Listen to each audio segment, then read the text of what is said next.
This week, the readings teach us about being preachers of the gospel and receivers of the gospel. We know we are preachers of the gospel by virtue of our baptism.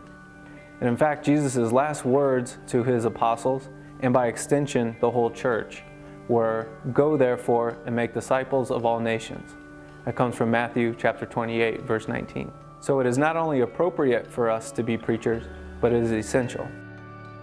In the readings, we see three examples of prophets who were not always successful in bringing all those that they encountered closer to God. Ezekiel preached to a people who did not want to listen. St. Paul was persecuted, beaten, and even ran out of cities. And Jesus, who was the Son of God, was rejected by his home village.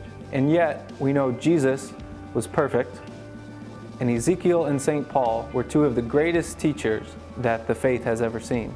So what does this all teach us? Success in preaching the gospel is not dependent on the number of people who then follow you. The key is faithfulness to God. We preach the gospel in response to the gifts and the love God has given us. And that love we have for God is so great that it spills out to others. As preachers of the gospel, this must be our primary concern, to please God and to glorify Him. As receivers of the gospel, it is essential for us to be open to the love of God. In the gospel, it says that Jesus was not able to work many miracles in that area. Now, this was not because of anything that was lacking of Jesus, but it was because of the lack of openness of the people.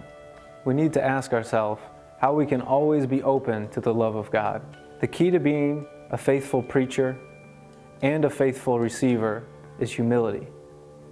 This week, let us ask Our Lady to teach us her perfect humility so that we can become more faithful preachers of the gospel and more faithful receivers of the gospel.